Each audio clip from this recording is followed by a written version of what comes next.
Holy cow, guys, this new look Packers team with Micah Parsons is looking dangerous from the get-go. This last week, ever since the trade, the question has been, will Micah be ready to go for week 1? Well, all those questions were answered because the Green Bay Packers just absolutely dominated the Detroit Lions, a task that seemed impossible over the last 2 to 3 years. And not only did they win, they dominated the game from start to finish. Jordan Love started out the season strong, and many believe he's an MVP candidate this year. And honestly, for as curious as I was about how the Packers would look post-trade, I was also watching this game to see if all the offseason concerns about the Lions were true, with their O-line sort of falling apart and losing both coordinators. And I don't want to overreact because they lost to a great Packers team and it's just one game in week 1. But boy, is there a reason to be a little bit concerned if you're a Lions fan. But that's not what this video is about. I want to talk Packers, talk about this win, break down some of the keys to the game, how Micah Parsons played in limited snaps, his sack, and so much more. But before I begin, I would really appreciate it if you would drop a like and subscribe. It only takes 5 seconds, plus you can always change your mind.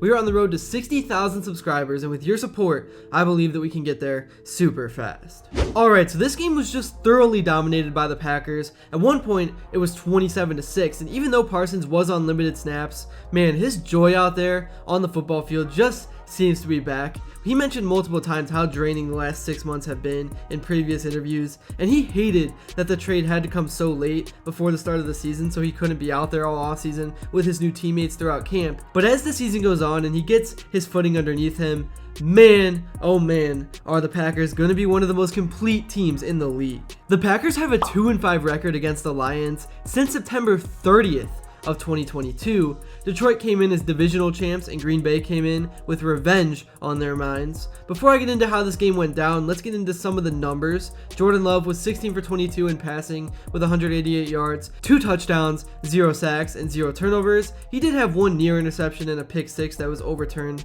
by a penalty. In terms of efficiency, there were 27 points scored on just 47 plays compared to Detroit's 65.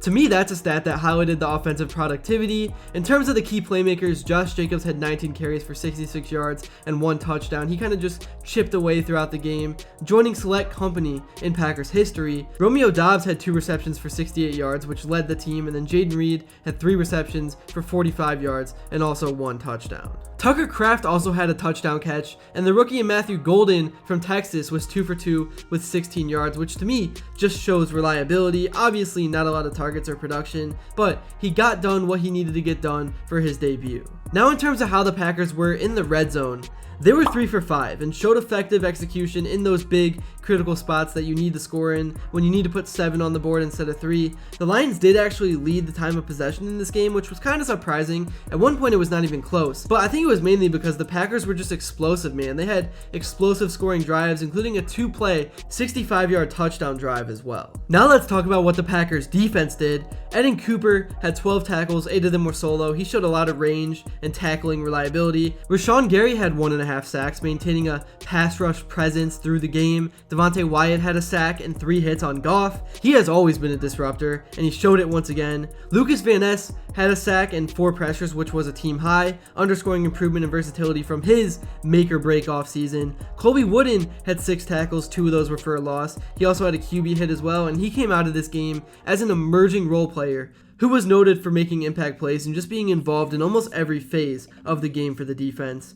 Now for Micah Parsons' debut, what you've all been waiting for. He had 3 pressures, which was second on the team. He had that sack at the end of the game that got the crowd hyped up, and his teammates were just going wild, man. The energy was just unreal in this game, and it all stemmed from Micah finally being a Packer, finally being out there in green and yellow. It was just crazy to see him in a Packers uniform. It just doesn't, it's going to take a while for it to settle in and look real. But anyways, in limited snaps, he had a high impact and affected the guys around him. He lifted the effectiveness of the other rushers, Gary, Wyatt, Van Ness. They all thrived instantly with his presence, and he opened up some pass rushing lanes. Now real quick for Jared Goff, he was 31 of 39 with 225 yards, 1 TD, and 1 interception, but he failed to generate downfield impact against Packers pressure and coverage like Jordan Love was able to do on the other side. I really think the loss of Ben Johnson and Aaron Glenn contributed to the offensive inconsistency. Obviously it's just 1 week, I'm not going to completely overreact because it's going to take time for the new coordinators to adjust to the personnel and system. Anyways, back to talking about Parsons. It was great to see him out on a football field. He just impacts the game in so many ways beyond the stat sheet. And following the win, he got to speak to the media to talk about the sack and how he was feeling following the game. And here were some of the things he said. Bro, I really had to hunt. I kept telling myself, we gotta keep hunting. It's the process, the long game.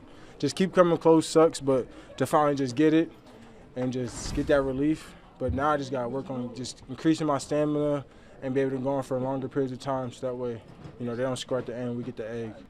I just feel like, to start the game off, it was just like, Panay, and it's just Micah, you know what I mean? So I just feel like I embraced the matchup, and, you got to win those matchups, and then later on in the game, they gave my respect. They came back with the chips, the slides, and that's the type of respect that is warranted. But you got to earn it out there on the field. So, I got to coach, show them that I can beat their best, and that's what happened. But, that's going to be a rivalry for the next 4 or 5 years. I think Parsons is in a great headspace right now. He talked about earning his coach's respect. He seems to have a long-term mindset. He is only worried about doing things the right way to help the Packers become a better team. He did kind of mention how he needs to get his conditioning up to speed. He said physically the game was draining, which makes sense. I mean, the dude missed the entire offseason. But still, I don't think it will take long for him to get back to being the Micah Parsons that we all know. And he is not going to feel any pressure to push the limits because, again, it's about the long haul. The Packers are a great all-around team. One loss because he doesn't play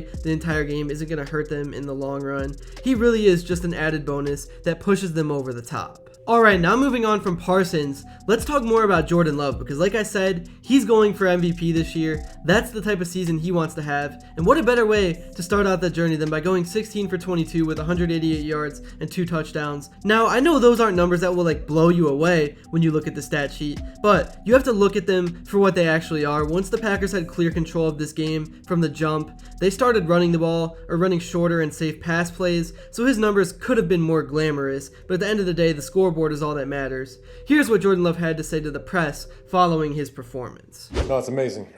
Obviously, I think a big goal for us was to be able to come in here and start the season off fast and start the season on the right note. So to come in here week 1 at home and get a dominant win like that is amazing, and exactly what we've been working for. So it feels great. All right, now let's look forward to next week's game against the Washington Commanders. Should be a fun one. Washington is coming off a 21-6 win over the New York Giants. Not sure if I want to say that's impressive or not, because I think the Giants are one of the worst teams in football. I don't trust in Russell Wilson. I think Jackson Dart will be out there by week 4 or 5. Daniels threw for just over 230 yards and had a touchdown. This is going to be a game where Parsons needs to show up. Daniels is going to want to make plays both through the air and also with his feet, and Parsons is going to have to close the gaps and really watch outside of the pocket. This is a very winnable game for the Packers, especially with it being at home, and honestly, this could be a top 5 matchup in the NFL. It's on Thursday night, so short turnaround time, only a few days to prepare. Let me know how you guys are feeling about this game in the comments below. That's really all I got for this video. It was just so great to see the Packers dominate in this fashion. I'm sure if you're a diehard Packers fan, you loved watching this because the Packers have been good, but they really haven't been dominant over the last few years. They've been looking to take that next step, and it feels like with Parsons, they may have finally done it. So let me know what you guys thought about this game in the comments below. If you made it to this point and enjoyed, please be sure to drop a like and subscribe if you haven't, and let me know what you would like to see next. And until then, I will see you all later.